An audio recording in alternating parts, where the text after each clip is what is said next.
What is up, wealth builders? It's Akeiva, and welcome back to another episode of The Bemused. So graduation is right around the corner, and that means that it's time to get down to some business, namely the direct loan exit counseling.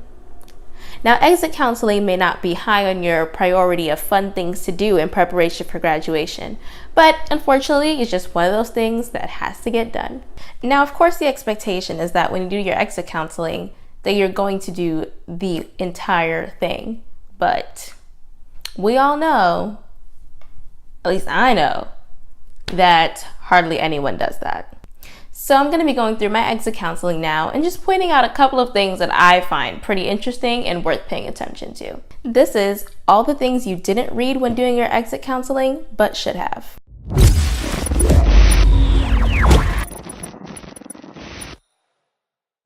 So first things first, if you don't know where to go to do your exit counseling, you have to go to studentloans.gov.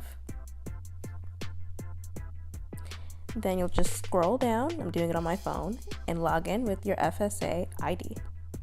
Then you'll choose Complete Loan Counseling. Now there are different types of loan counseling, so make sure you choose the right one.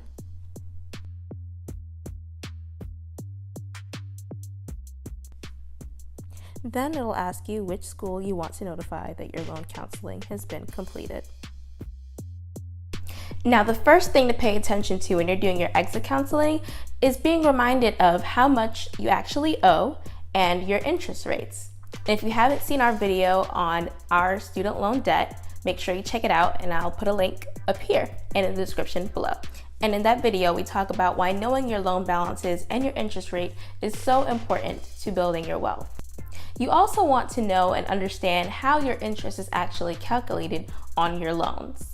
This will help you prioritize when it comes to which loans to pay off first. So you want to make sure you have a good understanding of how that works. So we're not going to go into the details of our repayment plans in this video, but in a future video, we will definitely address the repayment plans that Mishak and I have chosen now that we are going to be leaving school and how we plan to tackle our loans.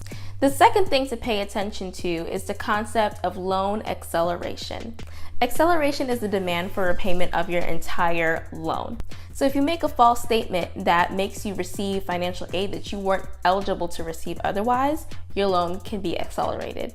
You know good and well your mama make X salary and you put Y and you get a loan that you otherwise wouldn't have gotten, the federal government could be like, give me my money back. And you don't want that to happen to you. So if you haven't graduated yet, make sure you cross your T's and dot your I's to make sure your FAFSA is as accurate as it can be. Now this is where the feds got me. The federal government got jokes, y'all. So in the exit counseling, you will see that the Consumer Finance Protection Bureau recommends that your student loan payments not exceed 8% of your gross income. Now I know what my gross income is. I know what 8% of that is. And I know what y'all telling me my estimated repayment is going to be every month, and something don't add up here.